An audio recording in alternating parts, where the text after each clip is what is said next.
मोदी जी ने हमारे देश के सामने 2047 में पूर्ण विकसित राष्ट्र और एक ऐसा राष्ट्र जो हर क्षेत्र के अंदर पूरे विश्व में सर्वप्रथम हो, ऐसा राष्ट्र, ऐसा महान भारत बनाने का संकल्पना हम सबके सामने रखा है।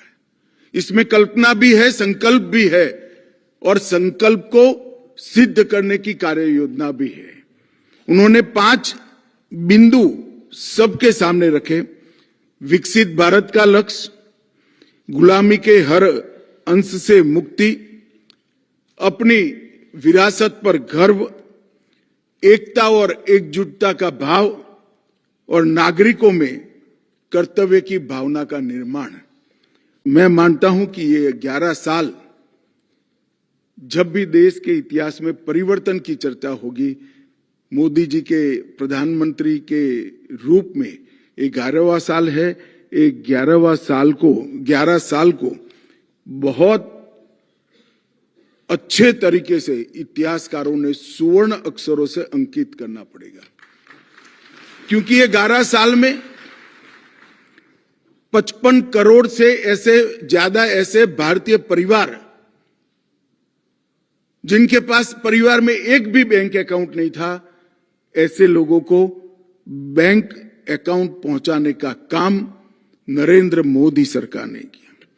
15 करोड़ घर जहां पर शुद्ध पीने का पानी नहीं था, वहां 15 करोड़ घरों में शुद्ध पीने का पानी पहुंचाने का काम भारतीय जनता पार्टी की नरेंद्र मोदी सरकार ने किया। 12 करोड़ से अधिक घर, वहां शौचालय का निर्माण किया। पहली बार मैं देवरिया में एक मां के घर पर गया, उसने कहा 8वीं पीढ़ी है भैया, मेरे घर में शौचालय आ गया। आज इससे बड़ा कोई मेरे लिए खुशी का दिन नहीं होगा। जिनके घर में युवा बच्चियां हैं, उनके घर में शौचालय ना हो, उनकी वेदना को हम इस सभागार में बैठकर समझ नहीं सकते हैं। वही समझ सकता है जिसने गरीबी को देखा है और सेवा का संकल्प लिया है। 10 करोड़ से अधिक घरों में चूल्हे निकालकर गैस का सिलेंडर दिया। 4 करोड़ से अधिक लोगों को खुद का घर ही दे दिया और कई सारी मुद्रा योजना की लोन दी, जो करोड़ों की संख्या में दी है, जिसमें 2/3 मातृशक्ति को लोन देकर उनको देश के विकास के साथ जोड़ने का काम किया और लखपति दीदी के माध्यम से आज उनको आगे बढ़ा रहे हैं। सेवा का ये भाव, सेवा का ये संकल्प नरेंद्र मोदी सरकार ने कोई बड़े नारे दिए बगैर चुपचाप 11 साल में एक मुख्य सेवक की भांति ये सरकार ने काम किया है और वो नरेंद्र मोदी जी की, भारतीय जनता पार्टी की सोच के कारण जमीन पर उतरा है। मित्रों, आज मैं यहां पर आया हूं तब एक बात जरूर कहना चाहता हूं। मोदी जी ने कहा कॉलोनियल लेगेसी से मुक्ति पाना, ढेर सारे काम हुए। मैं इतना थोड़ा लेट भी चले, मैं ज्यादा बोलना नहीं चाहता, मगर राजघाट का नाम जब कर्तव्य पथ रखते हैं तो करोड़ों नागरिकों को संविधान ने अपने जो कर्तव्य दिए हैं इसकी याद दिलाते हैं। लोकतंत्र के अंदर डिमांड को ही अपनी राजनीति करने का जरिया बनाने वालों के बीच में कोई व्यक्ति जब कर्तव्य की याद दिलाता है तो संविधान की स्पिरिट जमीन पर उतरती है। एक इंडिया गेट पर जब सुभाष बाबू की मूर्ति लगती है, मैंने कई लोगों के आंख में आंसू वो कार्यक्रम में देखे हैं कि आज ही एक प्रकार से भारत स्वतंत्र हुआ, क्योंकि आज यहां पर सुभाष बाबू की मूर्ति लगी है। नौसेना का चिन्ह अंग्रेज जो छोड़कर गए थे वही था। वो चिन्ह को बदलकर छोटा सा बदलाव, एक चिन्ह ही तो बदला है, मगर अंग्रेज सेना के चिन्ह को बदलकर जब शिवाजी महाराज की नौसेना का चिन्ह इस पर लगता है तो हर भारतीय को गर्व होता है। राष्ट्रीय युद्ध स्मारक का निर्माण, आजादी के बाद शहीद हुए सारे सैनिकों के याद में एक बड़ा युद्ध स्मारक बनाया गया। संसद में सेंगोल की स्थापना और एक परिकल्पना रखी कि भारत किस दिशा में आगे जाना है, भारत को किस दिशा में आगे जाना है। और जब संसद में सेंगोल मोदी जी के हाथों से रखा जा रहा था, मैं इसका साक्षी हूं। मेरे जैसे करोड़ों भारतीयों के मन में एक याद ताजा हो गई कि जो भारत की कल्पना हमारे मनीषियों ने की थी, इस रास्ते पर हम आगे निकल चुके हैं।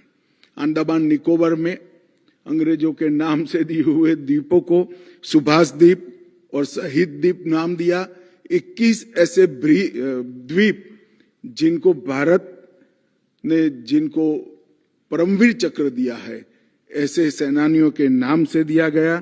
और रेसकोर्स रोड का नाम बदलकर लोक कल्याण मार्ग रखने का काम भी एक प्रकार से बहुत बड़ा परिवर्तन का द्योतक है। मोदी जी ने विरासत और विकास दोनों को एक साथ कोई द्वंद्व के बगैर आगे चला है। कई सारे वामपंथी मित्र पूछते हैं कि राम मंदिर बनाने से देश का क्या भला होगा। मैं समझ रहा हूं भाई, आप नहीं समझ पाओगे क्या भला होगा, परंतु मोदी जी ने राम मंदिर भी बनाया है और 5G लाने का भी काम किया है और डिजिटल पेमेंट व्यवस्था को भी सब्जी वाली बेचने वाली रेकड़ी तक पहुंचाने का काम। काशी, उज्जैन, शारदा पीठ और करतारपुर कॉरिडोर भी बनाया है। तो दूसरी ओर IIM, IIT और एम्स की संख्या भी 3 गुना ज्यादा कर दी है। न्यू एजुकेशन पॉलिसी में मातृभाषा की शिक्षा पर संबल दिया है। तो आर्टिफिशियल इंटेलिजेंस और साइबर सिक्योरिटी के क्षेत्र में भी आज भारत सबसे आगे निकलने के लिए तैयार है। योग को एक प्रकार से वैश्विक पहचान नरेंद्र मोदी सरकार ने दी है। तो दूसरी ओर ग्रीन हाइड्रोजन, ड्रोन और कई सारी स्पेस की टेक्नोलॉजी को भारत ने आज आत्मसात कर दिया है। हम आजादी का अमृत महोत्सव मनाकर आजादी के वक्त हमारे जो आजादी के आंदोलन के नेतृत्व था, उनकी संकल्पना को 140 करोड़ भारतीयों को याद कराते हैं और उसके साथ साथ PM गति शक्ति का मास्टर प्लान भी बनाते हैं। हम धारा 370 समाप्त कर कश्मीर को सुनिश्चित रूप से आतंकवाद से मुक्त कराने का काम करते हैं। हम CAA लाते हैं। हम देश को नक्सलवाद से मुक्त कराने की कगार पर पहुंचे हैं। इसके साथ सहकारिता मंत्रालय शुरू कर छोटे किसान और गांव के गरीब के लिए भी हम काम करने के लिए आगे बढ़ते हैं। और इस समय आ गया है कि विरासत को भूले बगैर विकास के आधार पर आगे बढ़ना और आजादी के समय हमारे सभी स्वतंत्रता सेनानियों की जो कल्पना थी, ऐसे भारत का निर्माण करना। और मैं स्पष्ट रूप से मानता हूं, सरकारें अकेली सारी समस्याओं का समाधान नहीं कर सकती। जब तक कई सारे सेवा से जुड़े संगठन यही रास्ते पर चले, एक ही रास्ते पर चले, एक ही लक्ष्य की ओर चले, एक ही दिशा में चले। और मुझे बहुत आनंद है कि भारत विकास परिषद ये युग शुरू होने से पहले से ही ये रास्ता पकड़कर इस पर चली है, आज भी चल रही है, आगे भी चलेगी। और जब महान भारत की रचना 2047 में होगी, शायद इस सभागार में से बहुत कम लोग होंगे, परंतु मुझे विश्वास है उस वक्त भी भारत विकास परिषद थके बगैर यही रास्ते पर चलती होगी।